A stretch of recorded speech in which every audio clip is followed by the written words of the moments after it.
Hello, you wonderful people, and welcome to another video of me talking about my favorite fictional couples. Obviously, I try to make this a yearly thing where I just talk about some of my favorite couples from fiction. First up on the list, I'm going to talk about Claire and Henry from The Time Traveler's Wife. Now, specifically, I'm going to reference the TV show because that was my first instance of this story, because I've never seen the movie nor have I read the original novel either. And I do know there are differences in some of the characterization and probably some of the story when it comes to the book versus a TV show, but still, I think this is such a beautiful relationship, and it's a very interesting relationship. Now, if you're unaware with this situation, Henry's a time traveler, an accidental time traveler, and he can travel at any, he'll randomly time travel between different points in throughout his life.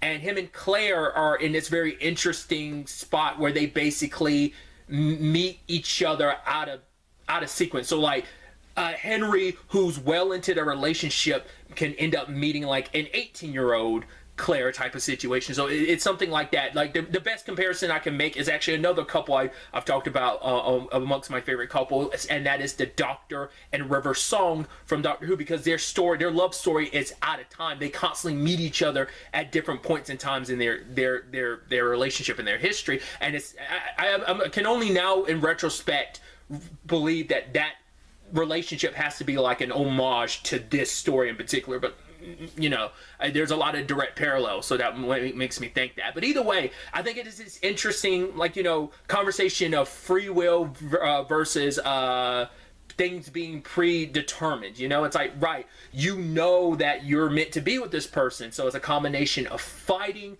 against that, but also leaning into it because of how much it changes them on an individual level. They change each other and how they end up changing and influencing themselves throughout this relationship. And it's kind of this wild and crazy ride. There's so much fun, but there's also heartbreak and hurt in there, especially because it's that interesting thing of knowing what the end result is, but it's like the destination doesn't matter. It's the journey along the way type of situation. It's a beautiful story in that regard. But like I said, I just think it's like a beautiful relationship, and it's this interesting, complicated relationship, and I think there's beauty in the complications. Next up on my list is Coulson and May from Agents of S.H.I.E.L.D.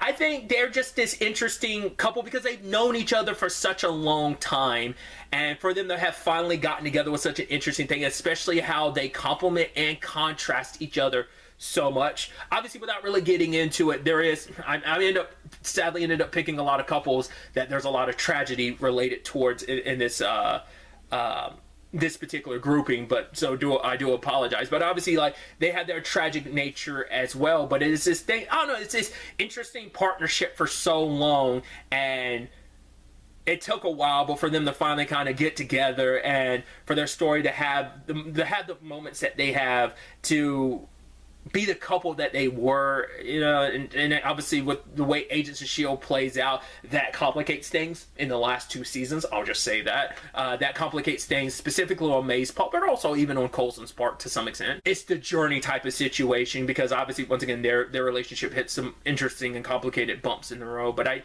I said, I just think they had, knowing so much about each other, for having been in each other's lives for so long, and to kind of, like I said, to just be together finally, just, I don't know, they complement each other so interestingly well, and able to, like I said, bring out a side of each other, especially with May, being able to see her in a light that you don't always get to see her in, is kind of a neat, I think, compliment to their relationship. Next up on the list is Bill and Frank from The Last of Us. Now, specifically, I'm going to be talking about the TV show. This is entering spoiler territory, sorry. By the time this comes out, we'll be 2 weeks out from this episode, so hopefully I'm not spoiling anything. But the reason why I mentioned specifically the TV show is because the TV show dives very deeper into this relationship. I know people had an issue with the episode being so adapted the way it was and kind of doing its own thing, but regardless, that's neither here nor there.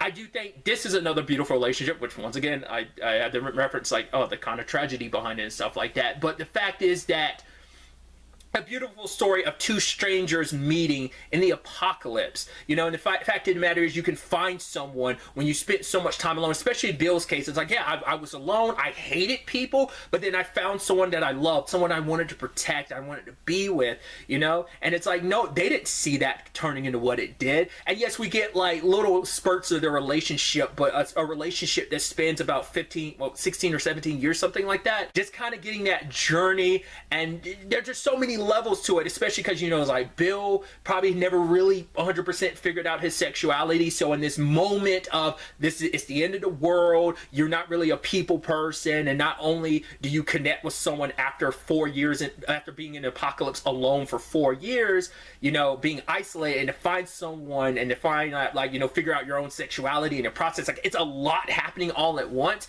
but it turns into this beautiful relationship. The moments that they share, you know, how they are kind of the odd couple pairing, but it's so beautiful. And once again, it's very tragic in some regards. Obviously, if you don't know the story, I won't spoil it, but it's just, I don't know, there's such beauty but also sadness to it, but it also makes it so beautiful at the same time. It's just this loving relationship that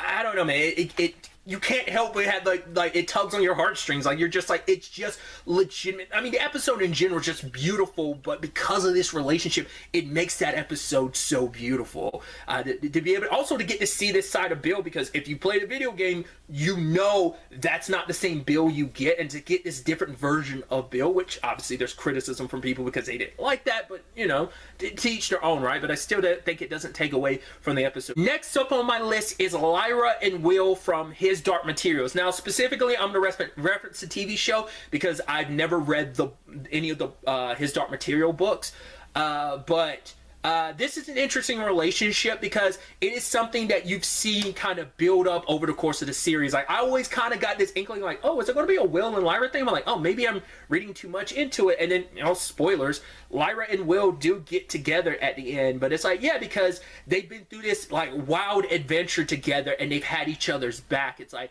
wherever you go, I go. You never have to go on this journey alone. And even when you're gone, even when you're lost, I will find you.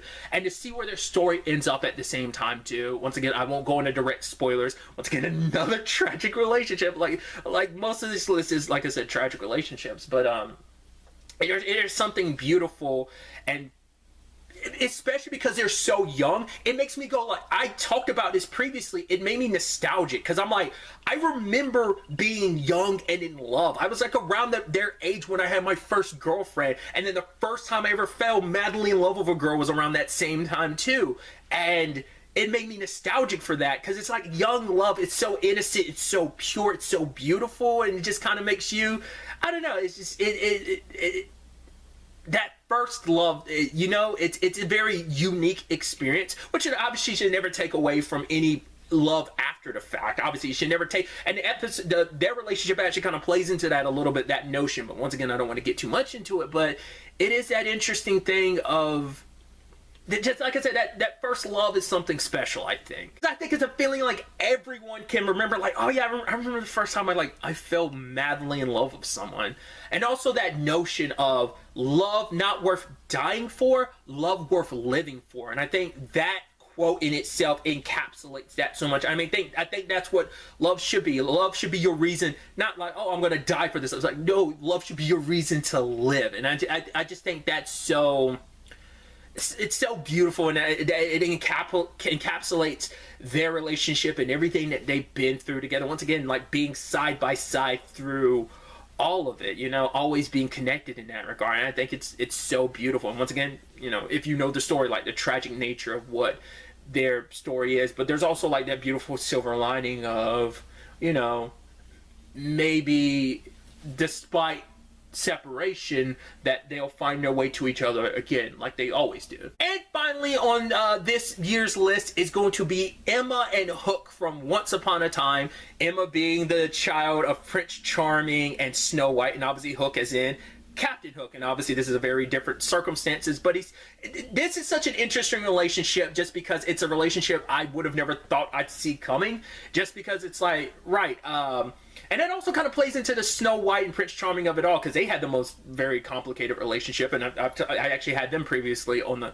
one of the previous year's list, but it is this thing of kind of like who you are versus who you kind of become, and, you know, changing for love. Like, this is a love neither one of them really saw coming, and how much it influenced and how it changed them for the better. In particular, Hook, you know, he was someone that was consumed by revenge of what he had lost, and he was a villain, and obviously it was tragedy that created him into the villains. I mean, I think that's how the most villains are brought about, sadly, is through tragedy. And so for two characters to find themselves, to find each other and kind of build out this relationship, especially with the notion of, you know, the whole thing about like Emma's family is they had that thing of no matter where we are, kind of using the last example as an example for this as well, but the whole aspect of finding each other. We will always find each other no matter what, being like that very like connected, like we're in this together family mentality. You know, it connects in, because once you're part of the family, you know, relationship wise, you're part of the family, and it just, their relationship had its ups and downs once again, because she is this hero, he is this villain, and them like I said, finding their way through it, when it's like, right, her being able to, Emma being able to see Killian in a way that maybe he wasn't able to see himself, him wanting to be a better person for her, you know. So, and it all works out in the end, and I think it is very, I don't know, it's very like beautiful relationship, especially in a universe of beautiful relationships, whether it is just a relationship of on a more husband, wife, boyfriend, whether it's in the case of like a significant other, or whether it's on a more familial level, like that's those relationships always, like, that's at the heart of Once Upon a Time. So that's why I just wanted to kind of include them on the list as well. Yeah, I think that's pretty much all I wanted to talk about. Till the next time we meet, be happy, be safe, live life to the fullest, and enjoy it. Good day and goodbye.